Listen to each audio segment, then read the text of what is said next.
But you don't need a treadmill or anything when you do that daily for a stress test. Yeah.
Yeah, that's off.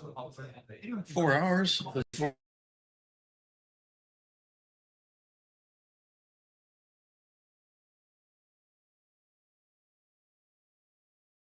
It's a big chunk. It was already in bowl, just stuffed in the bag. Just needs warmed up. Okay, we'd like to call this public hearing to order for the vacation of approximately 5,580 square feet of County Highway 69, Pine Avenue, or also known as Niles Warren River Road in Howland Township, and known as being part of Section 31 of the Connecticut Western Reserve. At this time, we'll stand for the Pledge of Allegiance.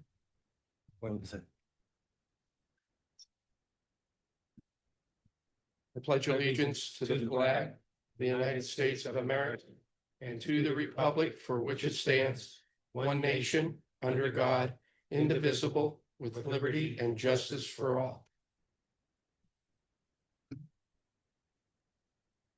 Okay, Madam Clerk, would you take the roll? Mr. Malloy, Here. Mr. Hernandez. Here. Mr. Bernard. Here. Okay, this is a public hearing on the proposed vacation of approximately 5,580 feet of County Highway 69 Pine Avenue, now also known as Niles Warren River Road, located in Township of Howland. On December 3rd, 2025, the Board of Trumbull County Commissioners adopted a resolution setting forth the date, time, and place for the public viewing, which was December 9th, 2025 at 1 p.m. Warren, Ohio time, and the site of the proposed vacation, and also set a date, time, and place for the public hearing, which is this date of January 14th, 2026 at 10 a.m. Warren, Ohio time in the Commissioner's hearing room. A legal notice was published in the Tribune Chronicle on December 8th, 2025 and December 15th, 2025, and notices were mailed to all interested parties. We will now proceed with the hearing. Let the record show that we have on file letters from the Trumbull County Auditor dated December 9th, 2025, the Trumbull County Engineer dated January 12th, 2026, the Trumbull County Sanitation Engineer dated January 12th, 2026, and the Trumbull County Planning Commission dated December 19th, 2025. At this time, I would like to turn the meeting over to the Trumbull County Engineer, David DeCristofaro. Mr. DeCristofaro? Thank you, Commissioner Bernard. By virtue of the requirements of Section 5553.04 of the Ohio Revised Code, I am prepared to give my report to the Commissioners for vacating a section of County Highway number 69A, known as Niles Warren River Road. The section of Niles Warren River Road being considered to vacate, as shown in blue on the slide that you're looking at, measures, as the Commissioner said, about 1 mile in length. The section of road runs in a north-south direction from Burton Street on the north to approximately 1,036 feet north of DeForest Road on the south. My report will include a presentation of all the information necessary so that you are fully aware of the reasons for vacating the road, as well as the results of vacating the road. Presenters today will include the Western Reserve Port Authority, the Chamber of Commerce, and Lake to River, who were all very instrumental in making this project happen. After that, I will have Kimberly Clark share with you their proposed operations in Trumbull County and why they need to have this section of Niles Warren River Road vacated. So at this time, I'd like to invite to the podium representatives from the Port Authority, the Chamber of Commerce, and Lake to River, starting with Anthony Trevina of the Port Authority. Thank you, Anthony. Thank you. Mr. Chairman, Commissioners, today I want to briefly share a story of the former Republic Steel site and the role the Western Reserve Port Authority played in the community and its community partners in transforming this long-challenged industrial property, as well as the creation of a joint economic development district, or JED, into the coordinated economic development opportunity for our region. For more than a century, this land was the cornerstone of American industry, beginning in the early 1900s as part of the Republic Steel Complex. The mill produced steel that built bridges, automobiles, infrastructure across our country for our country. Generations of Mahoning Valley families made their living here. Over time, ownership changed from Republic Steel to LTV to WCI to Severstal to RG Steel. But the site remained a symbol of hard work and resilience. When steelmaking ended in 2012 on this site, it closed more than 100 years of continuous production and left our community facing very uncertain future. What followed, however, was not abandonment, it was determination. The Western Reserve Port Authority Board of Directors stepped forward accepting the challenge and to help reimagine this massive property. Working in partnership with all of our local governments, state agencies, counties, and stakeholders, the Port Authority helped guide and invest in site preparation, environmental remediation, demolition, infrastructure planning, site preparation.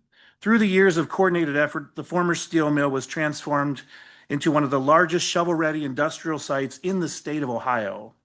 The work sent a clear message to the market: this community believes in its future and is willing to invest.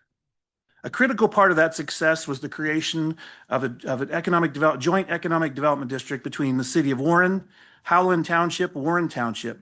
The JED represents regional cooperation at its absolute best, allowing communities to share revenue, coordinate services, and present unified, competitive opportunities for major employers. Without this structure, a project of this scale would have been far more difficult to achieve.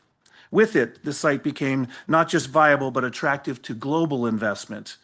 Such collaboration has now led to the truly transformational opportunity. Kimberly Clark's investment of approximately $800 million and the creation of 500 permanent jobs is just phase one. This will help bring along long-term economic stability, workforce development, and renewed confidence in the Mahoning Valley. As I close, I want to thank the Trumbull County Commissioners and the many partners we have in this room who have contributed through every phase of this project since its inception in 2022. Their commitment and collaboration are what make the long-term success possible for this community and for the future of Kimberly Clark. With that, I'd like to turn the microphone over to Mike McGiffin from Lake to River to talk about the megasite development and the state's investments. Commissioners? Morning. No, you want to swap. Mike McGiffin, Lake to River, Commissioner Bernard, Commissioner Hernandez, Commissioner Malloy, thank you for having us today. Anthony's testimony is incredible.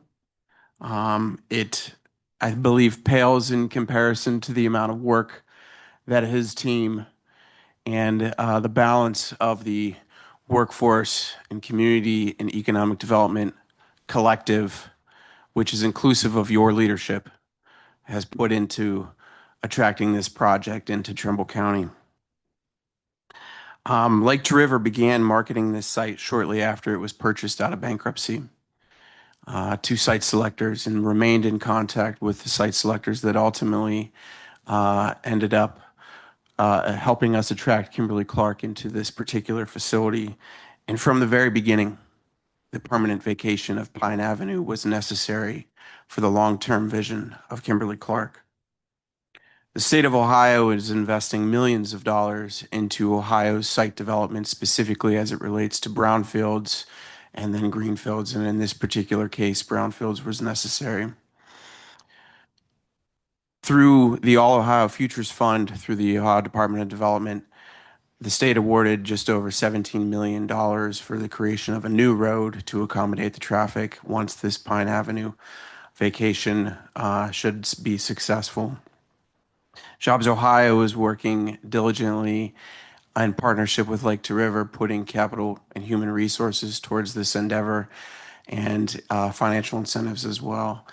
And so it is a gross understatement to say that it is my belief in watching and working on behalf of this project that this is how things should work. This is a community coming together to change its future, to earn an investment such as Kimberly-Clark's, and to grow its economy.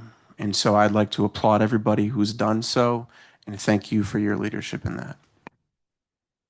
Thank you.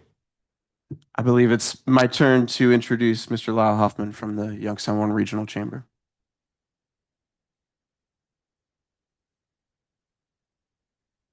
Thank you, Mike. Good morning, commissioners. Morning. Thank you for allowing us an opportunity to speak on behalf of this issue. Today's discussion is about more than just a road vacation. It's about a transformational investment and what it represents for Trumbull County and the Mahoning Valley. Kimberly-Clark's intentional decision to locate here is a strong vote of confidence in our workforce, our infrastructure, and our ability to work together. The economic impact of the $800 million manufacturing facility, paired with a proposed $160 million distribution center, represents one of the most significant private sector investments this region has seen in decades. The manufacturing plant alone, as stated by Anthony, will create approximately 500 full-time permanent jobs with an annual payroll of more than $49 million. Jobs that support families and create long-term stability for our region. The distribution center could add at least 65 additional jobs, further strengthening the site and increasing its economic reach. Manufacturing is a powerful economic driver. These jobs don't stop at the plant gates. They generate demand for suppliers, logistics providers, professional services, and small businesses across the valley. During construction, we've already seen that impact, with roughly 300 workers on site, with more on the way if the distribution center moves forward, many of them local trades and contractors. This project also delivers meaningful public benefit. As Anthony mentioned, through the Joint Economic Development District, nearly $1 million annually in income tax revenue will be generated that will fund infrastructure improvements, support local governments, and reinvest directly back into the community. But what makes this project especially important isn't just the scale of the investment, it's how it came together. Kimberly-Clark has been very clear collaboration on this project mattered. They chose this site because they felt welcomed, supported, and confident in the region's business climate. This project reflects a fundamental shift in how our region approaches economic development, moving away from fragmentation and competition and towards shared goals and coordinated action. Local governments, townships, regional partners, and economic development organizations, some of which you just heard from, work together to create certainty, alignment, and momentum. That same collaborative spirit extends into this execution. Kimberly-Clark and its general contractor, Rudolph Libby, have been receptive to working with local subcontractors and identifying regional supply chain partners with early connections already well underway. This approach doesn't just benefit one company, it raises the bar for how we compete nationally, and it sends a clear signal that the Valley is open for business and ready for large-scale investment. In fact, other companies are already taking notice, including Graphite One, which has proposed a significant nearby investment, demonstrating that momentum this project has helped create. In closing, Kimberly-Clark's presence in the Valley represents jobs, investment, collaboration, and long-term opportunity. This kind of project and this kind of partnership that positions Trumbull County and the Mahoning Valley for sustained economic growth well into the future. We thank you for this consideration. Thank you. Thank you, gentlemen. To add a little bit of levity to this, things don't always go perfect. And so, Lyle, you're not a vice president, you're a vice president. Apologies for that. Next, I would like to invite Branch Sinkule, Kimberly-Clark's Senior Director of Governmental Relations, to discuss Kimberly-Clark's operations in Trumbull County and why they need the road vacated. Branch?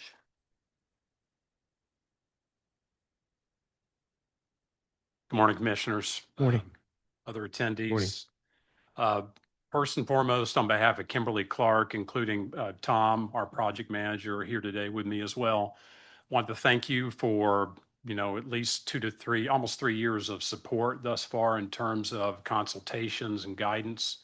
And also along, I'd be remiss if I also didn't acknowledge some other local governments, many of which represented in the room here, Howland Township, Warren Township, City of Warren, and the Port Authority as well, regarding the very thoughtful way that you all evaluated us as a potential employer in the area, and also the very thoughtful way that you all and your peers have anticipated infrastructure needs for a very large manufacturing operation to be constructed and to grow over time. And today feels very much like a culmination of a lot of that planning and a very thoughtful approach to, aside from the jobs and the income infusion and tax impacts, what's going to be the impacts of the operation more broadly on the community. So we don't take those questions lightly.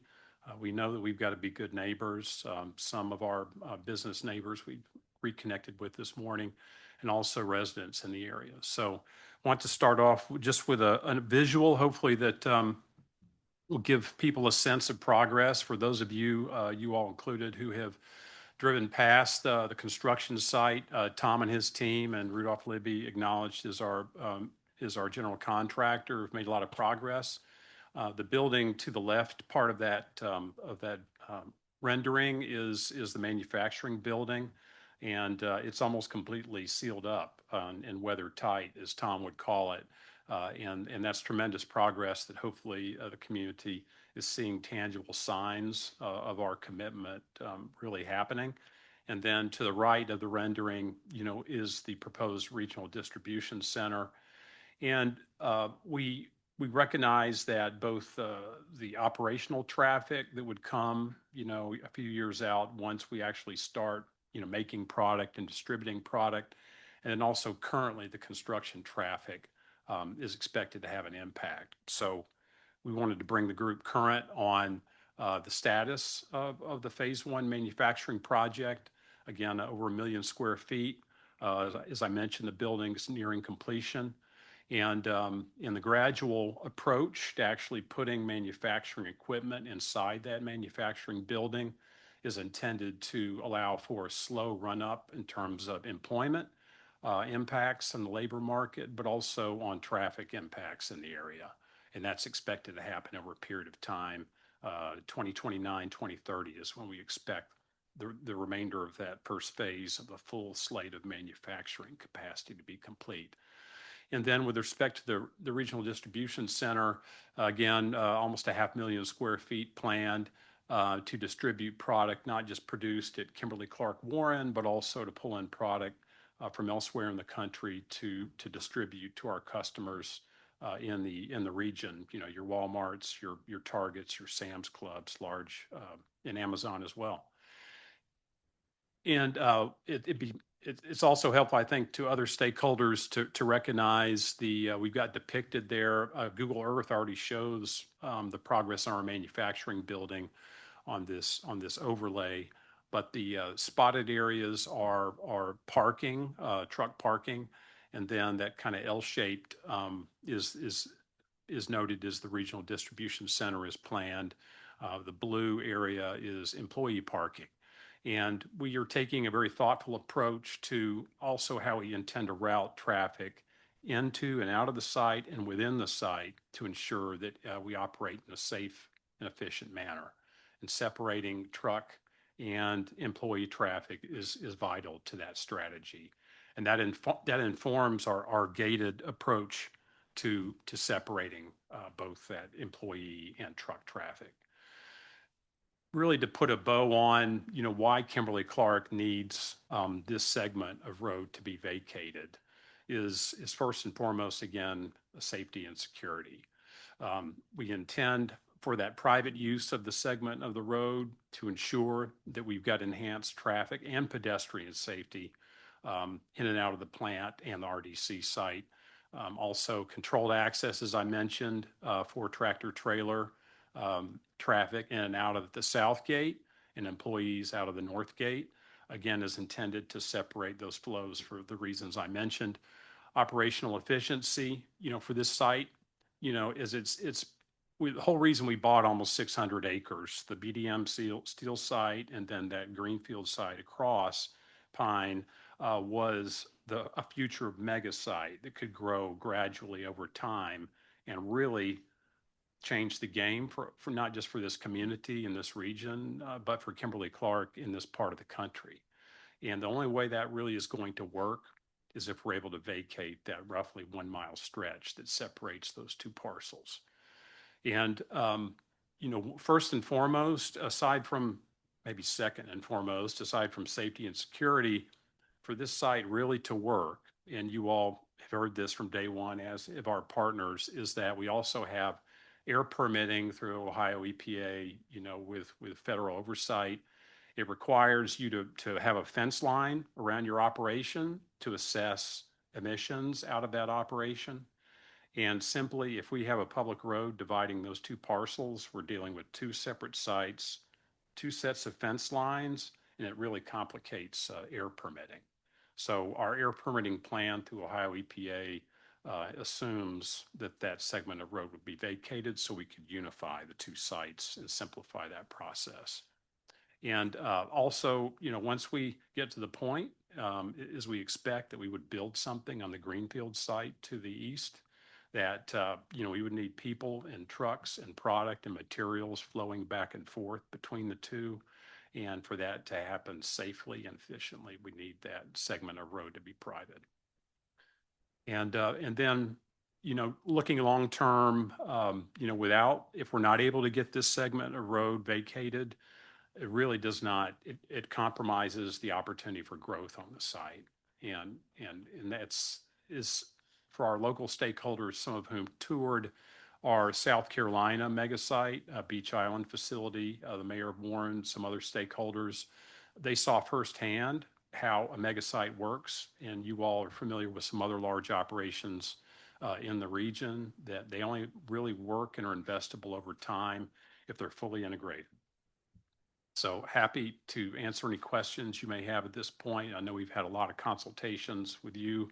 And I should very specifically mention, the gentleman who preceded me, County Engineer David Cristofaro. He and his staff have been tremendously helpful, Nick Coggins as well, in your planning organization. And we're excited to be where we are today after almost 3 years of consultations. We thank you very much for your consideration of this request to vacate that 1 mile segment of road. Thank you. Thank you, Branch. Thank you.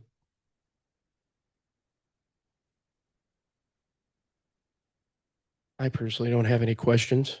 I know the situation. Yeah, no, not at this time, maybe later on. Okay. I think you covered it very, very well. Thank you. Thank you, Commissioners. Okay, thank you very much, Branch.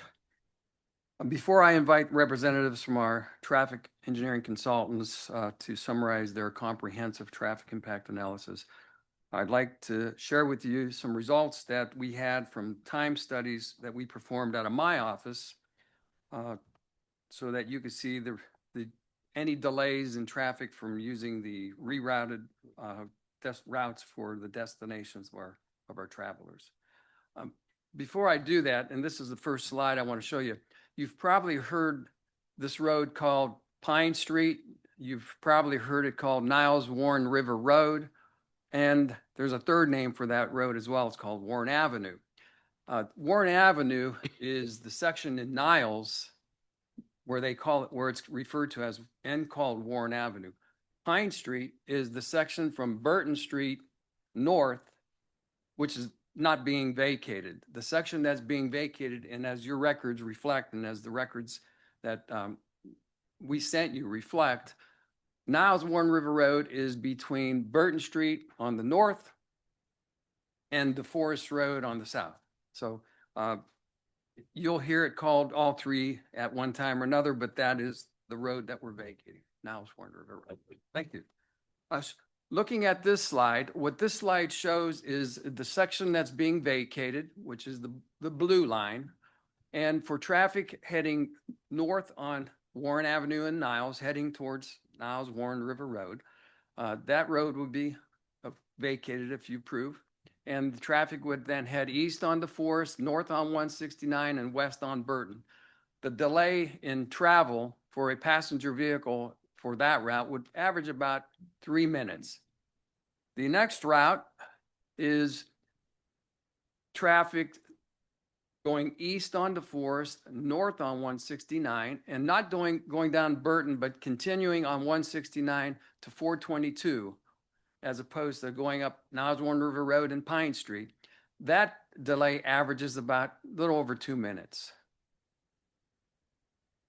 The third route that traffic can take if you're starting your travel either in downtown Warren or downtown Niles, and I'll talk about from downtown Niles heading north, you take 46 north to 169, 169 into downtown Warren on US 422, also called South Street, instead of taking Warren Avenue, North River Road, or Niles Warren River Road, I'm sorry, and Pine Street. That delay is about 1.5 minutes. Now, again, that's passenger vehicles. Tractor trailers probably would double that time, but we're not talking about much of a delay in either one of those scenarios.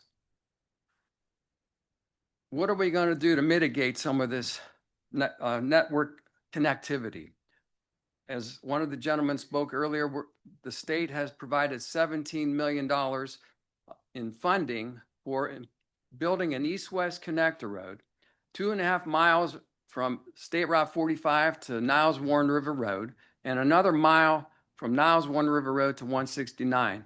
Those roads will be improved with 29 feet of pavement. It'll be two 12-foot lanes, 2-foot shoulders on both sides, and a 6-inch curb, as opposed to what you have now, which is about 16 to 20 feet of pavement. The condition of many of those roads, Lane West, especially Burnett East, are in poor condition. DeForest Road is not in great condition, and all those roads will be improved with a $17 million project. And where is that money coming from? It'll be paid from the All Ohio Futures Fund, which is the Department of Development state grants. It'll be paid from a TID grant, a TID grant, which is also state money. And it'll also be paid through JED grants, which is what Anthony Trevino was telling you about earlier, where they formed the JED.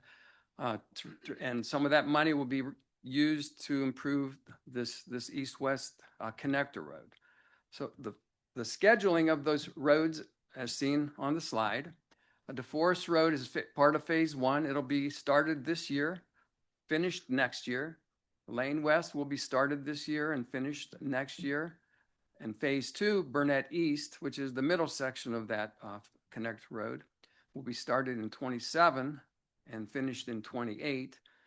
And phase 3, which is the most complicated section because it involves a bridge over the Mahoning River, will be started in 28 and finished in 29. We're starting the engineering for all those phases now because the funding is available now to start all phases, but the construction will be phased out as shown because of the permitting that is required. Burnett East, there's some additional permitting that's not required for Lane West. And the connector part with the bridge, there's a significant permitting required for that section. Now, what travel time savings will result from the connector road? So we're going to discuss that briefly. So first, if you're heading to the Turnpike westbound and you use the connector road, you're traveling about 8.5 miles. That's shown in red. That's the line shown in red. You're traveling about 8.5 miles, and it takes about 13 minutes in a passenger vehicle. If you're heading the way you would today using State Route 169 and 46, traveling through Central Business District and Niles and Mineral Ridge, and then over to 80 and heading west to the Turnpike, it's about a 14.5 mile trip and a 23-minute drive. Again, that would probably at least double with a tractor trailer. So it's a 10-minute savings and significantly more if you're driving in a tractor trailer. Heading eastbound on the Turnpike or westbound on 76, the distance is about the same using the connector road versus traveling the path that they use today, 169, 46. But the travel time is less using the connector road because, again, you don't have to travel through Niles, Central Business District, or Mineral Ridge. And this third route would be if you're heading east on 80, it's a little further going the connector road. You could see 14.2 miles versus 6.7 going 46. The time is not significantly more. It's about 4 minutes more going the connector road. But again, you can avoid all that traffic and all that congestion in Niles and Mineral Ridge by using the connector road.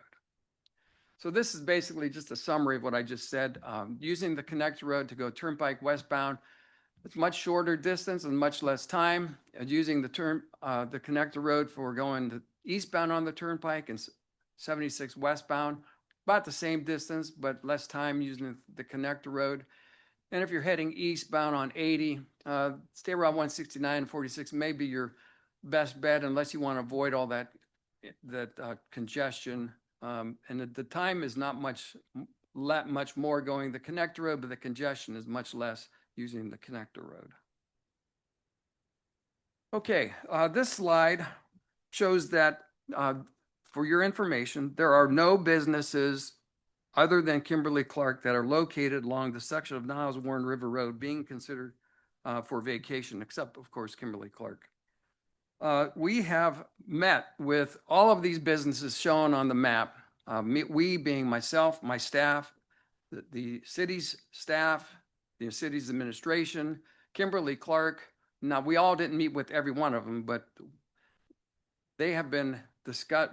This project has been discussed with each one of these businesses shown on the map today. And while I'm not going to stand here and speak to you on their behalf, they're welcome to speak on their own behalf, but they were pretty much all supportive of Kimberly-Clark. I should add also that my staff also met with John Hickey, the Emergency Management Agency Director, and representatives from other local emergency responders, and they had no questions or no issues about vacating the road. So at this time, I'd like to invite Nancy Lyon-Stadler, who is with Manick & Smith, to discuss with you the results of the traffic impact analysis. Nancy? Thanks, David. Good morning, commissioners. Morning. I'm Nancy Lyon-Stadler. I manage and lead the traffic engineering and planning practice at Manick & Smith Group, which is a consulting engineering firm. You've heard about why the road closure is needed and the value added with the new connector road. And we're going to talk now about what are the impacts to the transportation network associated with that closure. If you have any questions, it's going to get kind of technical. Just ask the questions. I don't mind any interruptions. I'd rather answer your question within the context of what you're hearing. So what we looked at is understanding the impacts to the traffic and the roadway network associated with the proposed roadway closure and the vacation of the Niles Warren River Road, the impact of the new traffic that will be generated by the Kimberly-Clark site. And so for the initial construction phase, that includes the construction traffic as well as the Kimberly-Clark traffic. And then what are the impacts associated with the new east-west connector road? So this is the study area that we looked at. You can see kind of roughly outlined in green the Kimberly-Clark site, the vacated section of Niles Warren River Road. The pink dots kind of show the new connector road. And then the 10 intersections, or 9 intersections rather, that surround the site. And the locations and what got included in the study area was based on conversations with the Western Reserve Port Authority as well as the Trumbull County engineer and his staff. So this just gives you an outline of the traffic study process. It's a very standard methodology. As we talk through it, we followed all the normal processes and procedures that are, and then with the nuances relevant to the project specifics for this work. So we started out identifying what are the traffic analysis scenarios. I'll get into a little bit more detail on what that entails on the next slide.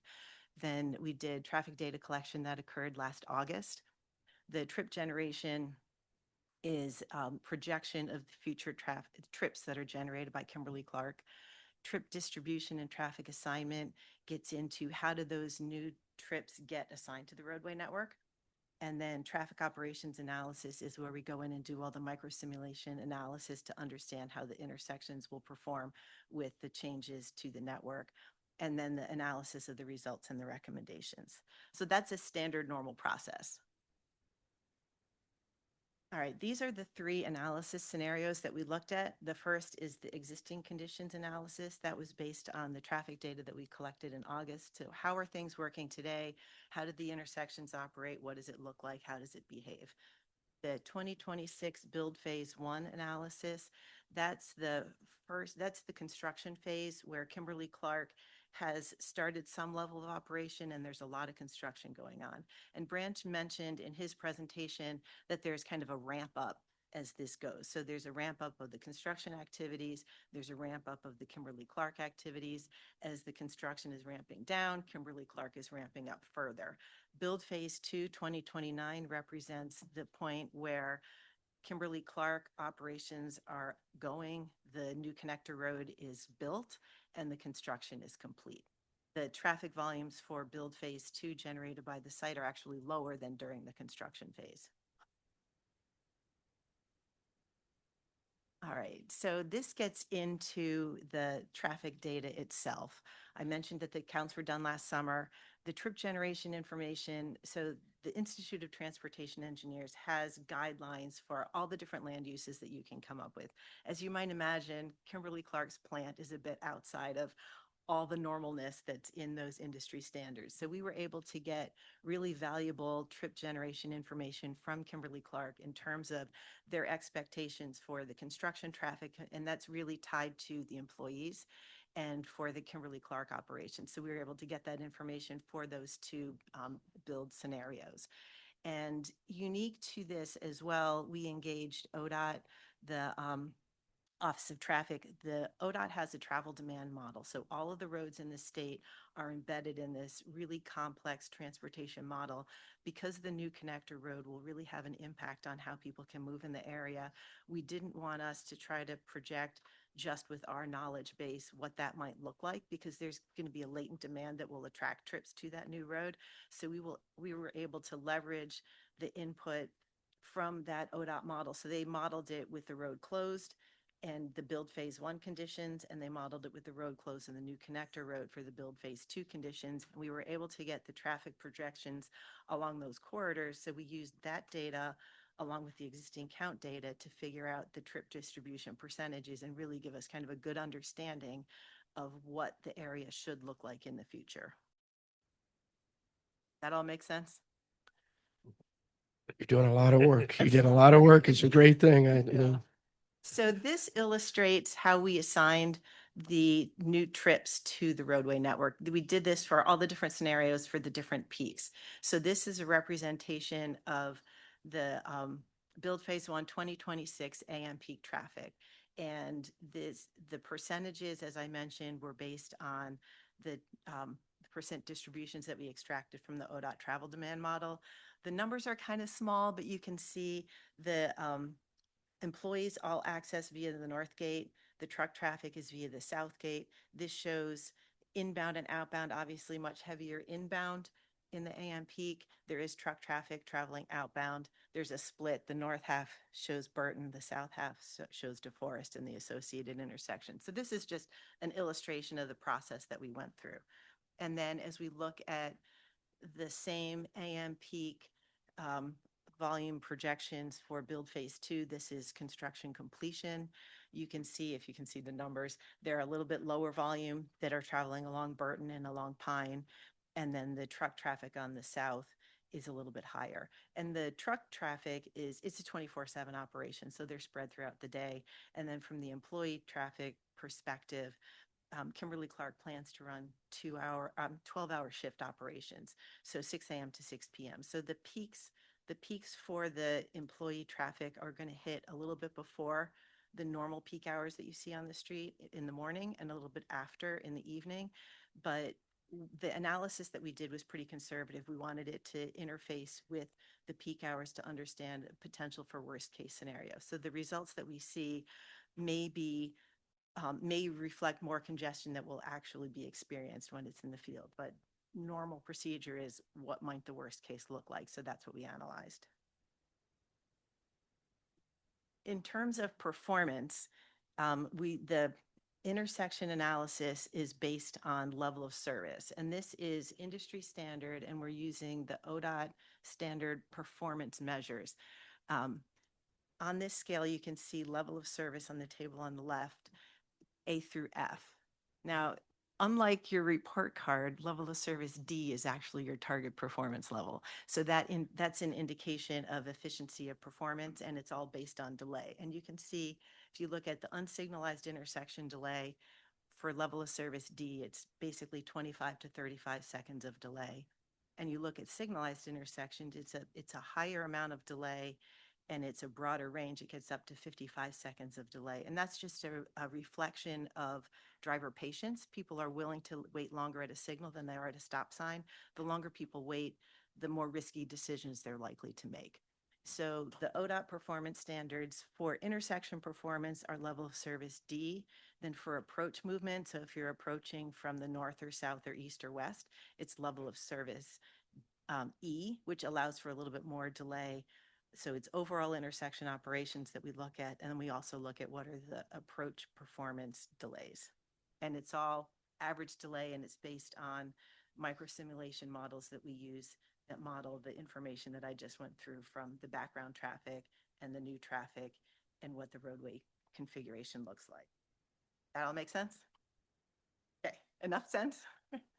All right, so the results of all that analysis for build phase 1, all but one intersection performed fine. They were all level of service C or better, which is exceeding what the required standards are. The State Route 169, the Niles-Burton intersection, does not meet the performance standards, and it's based on the eastbound and westbound delay.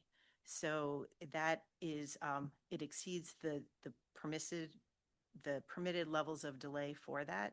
That delay can be mitigated by introducing dedicated left turn lanes. So adding an eastbound left turn lane and a westbound left turn lane, it helps separate the traffic. It gives the left turns a place to sit and the other cars can get around them. So it reduces the overall delay on the approaches as well as at the intersection. But this is a temporary condition. It will be in place for maybe 3 years. The traffic may not be as bad as it is. So we've been talking with the city, and it might make sense to just monitor that and see how it performs and then make some sort of treatment if it's needed. When you get to build phase 2 in the final condition, the traffic operations meet the standards. So again, it's how is it working? Do we need to mitigate for the temporary condition? It's factored into how the traffic ramps up and ramps down with the Kimberly-Clark employees and with the construction employees. So just to summarize, we looked at the 9 intersections around the Kimberly-Clark site. The overall performance works for the final condition. Under the interim condition under build phase 1, there's the issue with the Burton and 169 intersection. And David had mentioned the travel time delay study. So it's really the divergence that people will make to change their routes based on the road closure are not significant. And honestly, most people will likely change their route not at those north and south points where the road closure is. If somebody's starting from up here, they're going to get over to 169 some other way. So the diversion will likely be shorter. So this is just a summary statement that we had in the report. It basically says that the proposed closure of Niles Warren River Road And with the new connector road, the projected impacts can be handled by the roadway network. And that's based on the analysis that we did and compliance with the ODOT performance standards. Questions? No, thank you. Very thorough. Thank you, Nancy. This is beyond my. At this time, I'd like to thank all the presenters from the Port Authority, the Chamber, Lake to River, Kimberly-Clark, and Manick and Smith for their insight into the matter of closing Niles Warren River Road.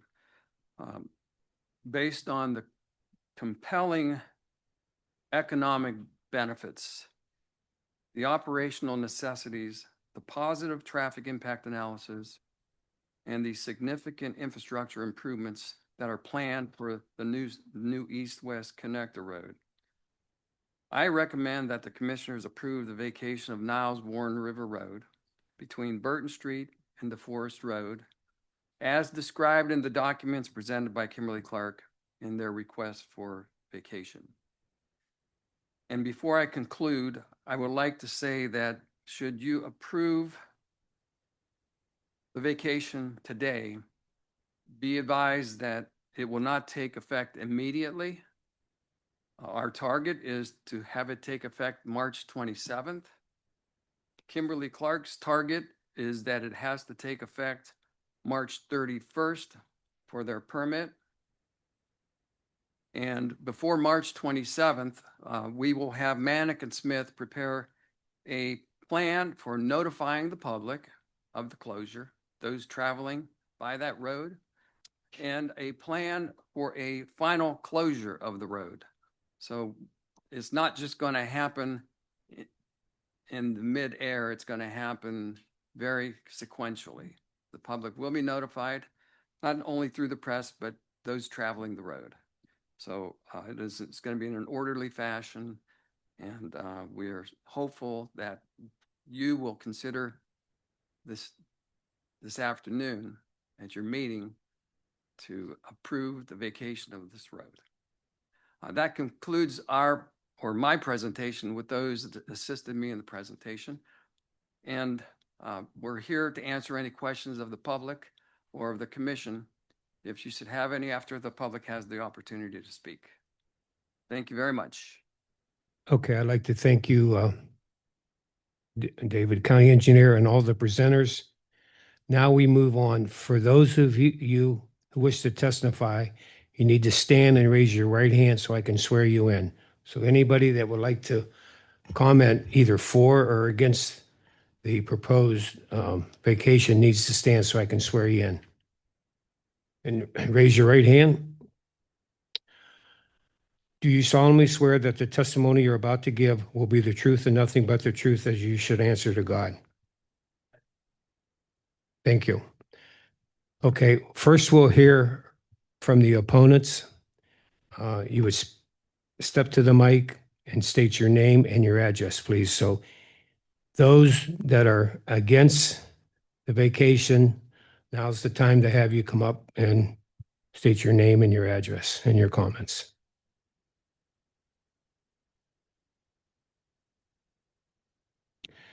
So let the record show that this time there are no opponents. So those in favor, the proponents, now it's your opportunity to step up to the podium and state your name and your address, and we'll listen to your comments.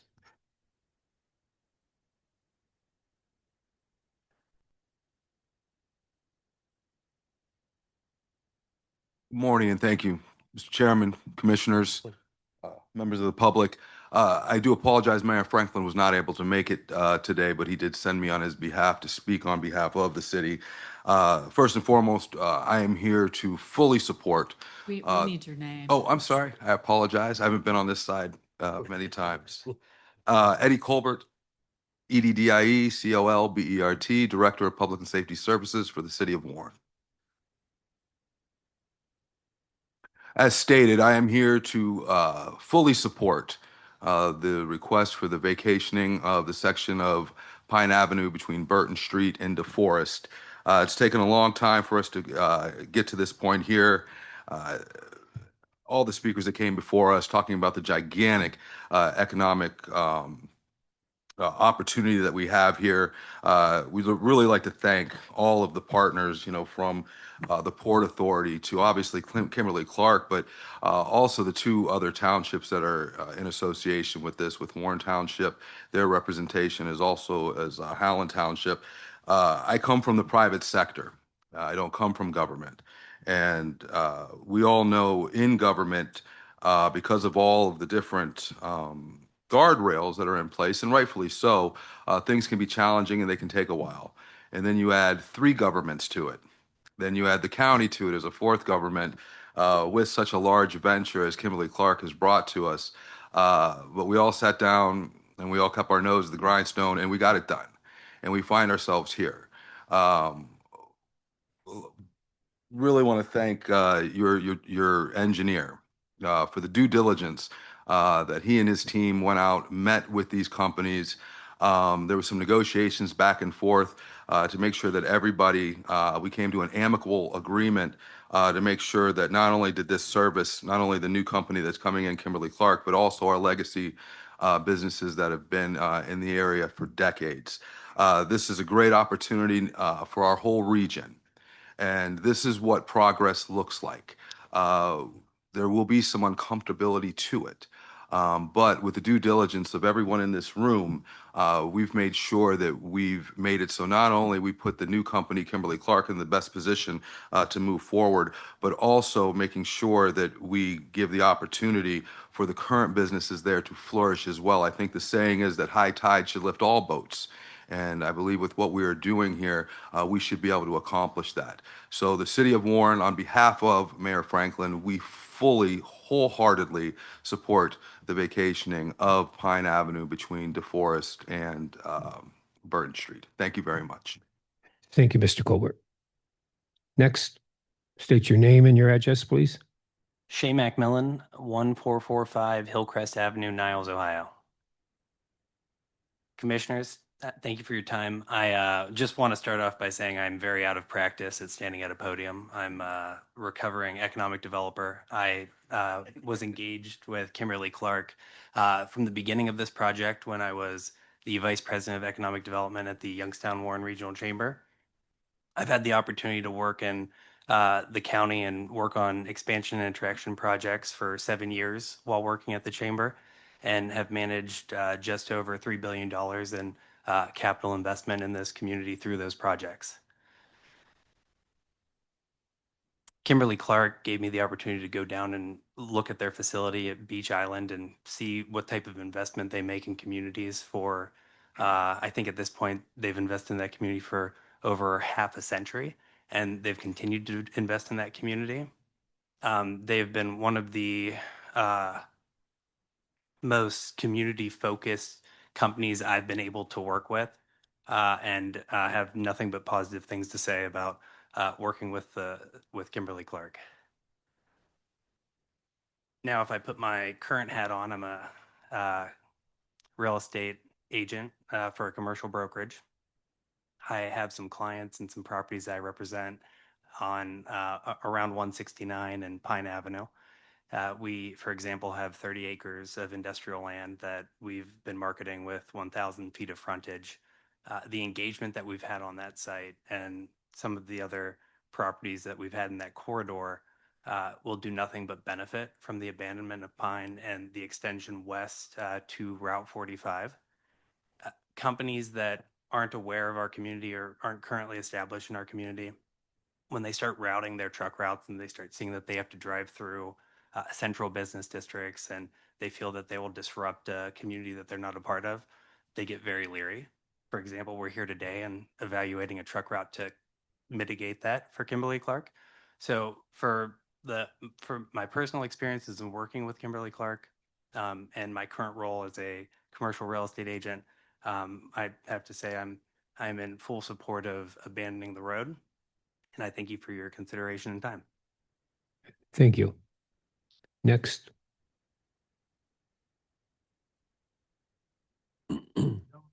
James Panel, Howland Township Administrator. On behalf of Howland Township, we certainly support moving forward with the vacation. We have been involved and engaged with this project for many years. It's coming down to this last little procedural process here, but everything has been built around this project for many years, building up to this, starting with my predecessor to the past year and a half of working this jet out. So on behalf of Howland Township, we certainly support it. We also appreciate the time that was taken by the engineer's office to meet with our safety forces, because as you know, that roadway is Howland Township, although maintained by the engineer. So we saw no deficiencies in the need or the for the vacation as far as moving forward with it. No impacts on public safety. So we fully support it. Thank you. Thank you. Anyone else wish to testify at this time? For the record, I may also mention that in the meeting we had with EMA and the emergency responders, we also had the superintendent of schools for Warren City, and they had no issues that they brought up at that meeting as well. So again, not speaking for him, just speaking from my attendance at that meeting. So I believe that that base has been covered as well. Thank you. Thank you. Before we move on to my two colleagues, have a Mr. couple Chairman, if I comments. may. First of all, I'd like to thank Kimberly Clark, Branch, Tom, and the corporation in general for your extreme professionalism and your commitment to this community. Commissioners, I believe it's going to be a major economic boom, the start of something new here in both Mahoning and Trumbull County, the Mahoning Valley in general. I do want to thank David DeCristofaro, the Trumbull County engineer, and those that have presented. This presentation has been phenomenal. It's very professional, very professional. And Lake to River, Michael, company, our planning commission, I'd like to thank them. I'd like to thank our Port Authority and also the Youngstown Warren Regional Chamber for their efforts in putting this together with Kimberly. I'm one commissioner, but commissioners, I see no reason why I would not vacate this road for future development based on Kimberly Clark's commitment to Trumbull County here.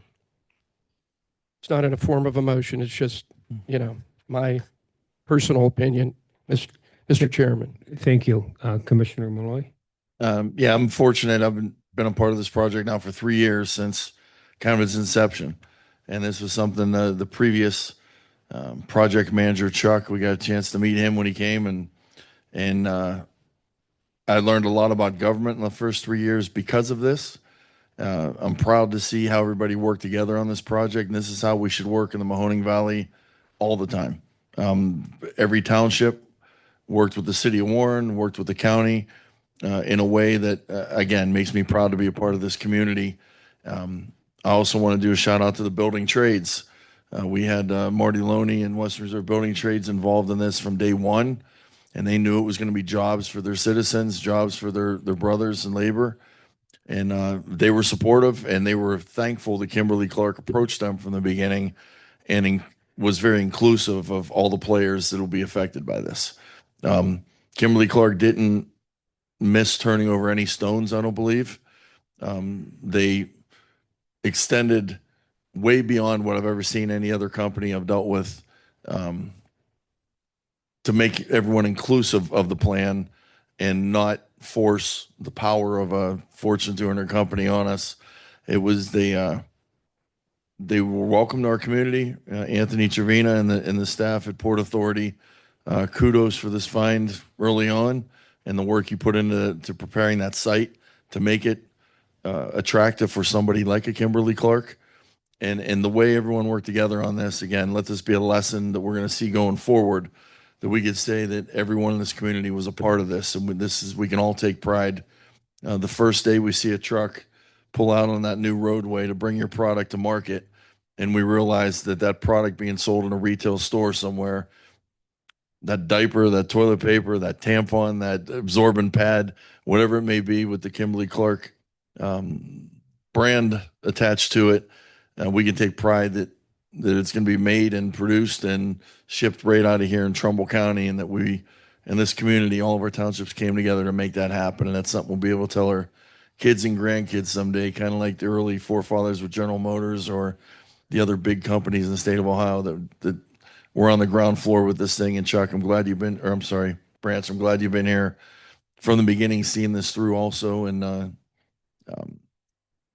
kudos to your bosses and anyone that may be listening at Kimberly Clark, that they have a heck of a representative in you and a good partner, a good ambassador to our community, that we're able to work with you, and you've extended all the branch the way you have. So thank you. Thank you, Commissioner. I don't know what's left for me to say other than I would like to thank also everybody here that made the presentation today. I think it's definitely a sign where you see government working together for the cooperation to bringing Kimberly Clark to Trumbull County. As everyone knows, Kimberly Clark was started before I and Commissioner Hernandez came into office, but what you probably don't know, within days after we took office, Kimberly Clark had a meeting with us. It was an information meeting to bring us up to speed. That they laid everything out to us. They told us where they were at, what they wanted to do.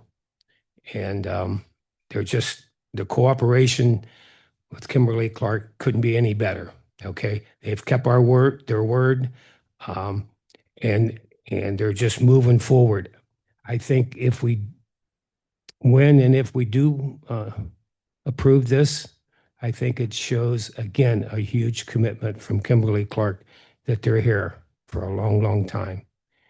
And we're only going to see more and more development, more and more jobs. And who knows, like the gentleman said, there's 30 acres right next door that somebody may be looking at. So we see it as a huge development and a huge asset for Trumbull County. And all I can say is thank you to everybody. I know a lot of you put a lot of long hours and hard work into this, and Port Authority, they led the charge on this, and thank you very much. And I'm just waiting on your next project. Okay, at this time, what's the board's wishes? Mr. Chairman, I'd like to make a motion that we take the testimonies here today and statements under advisement. I'll second the motion. Mr. Malloy, Yes. Mr. Hernandez. Yes. Mr. Bernard. Yes. Okay, Mr. Chairman, yeah, go ahead. Mr. Chairman, I'd like to make a motion, we adjourn. Second the motion. Mr. Malloy, Yes. Mr. Hernandez. Yes. Mr. Bernard. Yes. Okay, we thank everyone, and we have our regular meeting coming up right after this.